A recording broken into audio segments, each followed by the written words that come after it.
Dibalisa ngoba akukho nto ina contradiction nento ebonakala uba iyacinezele okanye nento ebonakala ngathi iyafihla.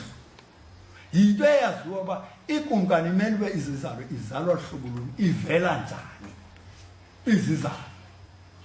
Uba kwenzekile uNdlunkulu nezimsekelo phaya kumqikelezeke uMasahili intombi yangapha eMaxhosini.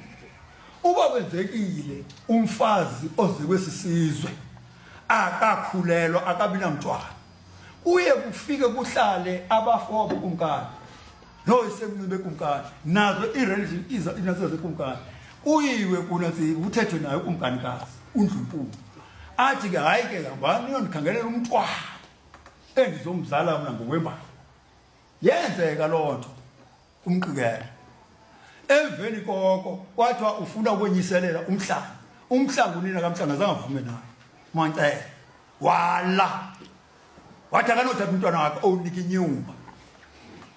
Emveni kokungoku kwathi ke umonasika uMasahili ulungile xa kunjalo hambani nondifunela umntwana wekumkani ngaphandle sicithini bemngabomfumana uSidawu lo ubizwa isenembuku wayofunyanwa phaya eMthimde kwintombi yakwaNyathi kwezwa naye. Lolo hlobo lesibili uzalwa kumkani olwesithathu hlobo ukuba kukhona izindlu njengoba bezibale ezibini kukhona indlu yokunene khona indlu enkulu ubakho ezinye izindlu ekuthiwa ngamaqadi ekuthiwa ngesilungu zi-supporting houses. Ezo zindlu zikamaqadi bakhona iqadi lokunene bekhona iqadi lekhohlo bekhona iqadi lokunene. Xa kubonakala ke ngoku kule ndlu uNdlunkulu akukho mntwana oyikumkani ozokwazi ukuvela kuyiwe phi eqadini eliqadi lalungumandla ngobeliqadi uyiwe eqadini iqadi liza lizongena ngqo esihlalweni sikakumkani futhi ukuthi libambile iqadi uye kuthatha iqadi libuyiswe lizovalwa apha amaqadi ke ngala babizwa amagama kuthiwa lixhiba njani kuthiwa ngumtshayelo tonto amaqadi wonke lapha. Liqadi ukunene akuphathi kunento kuthiwe ukunene ku-independent uzimele ukunene ke ona msebenzi wakunene ukucoordinator inhlanganiso zakwakumkani njengoba ingudlu yokunene ukubiza le-families beyiyo indlu yasekunene lendlu yasekunene ibe yiyo ethetha lokumkani nezinto ezifunwa ngukumkani ubufuna nto ngokumkani itsho isebantwini. Enye into ephindeke ngoku efuna ke ngoku lizohlala phansi bangaba khona imibuzo umntwana mbuzo.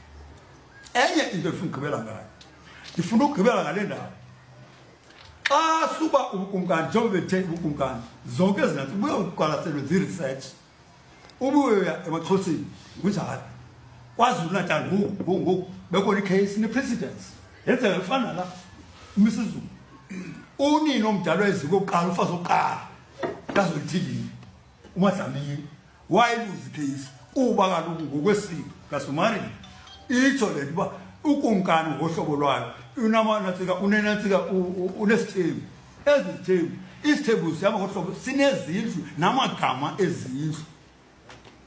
Unina kaMisuzulu uyena uze kwesisizwe eSwazini kwaSobhuza ukuze azalwe isizwe ekhona uMadlamini lokuqala owayethathwe ngomtshato okuthiwa yi-civil marriage wasenatsini noba bayawazi ke otata baba basekhotha umtshato okuthiwa yi-civil marriage umtshato owawuthathwe noMadlamini inkosikazi kaZolithini enkulu.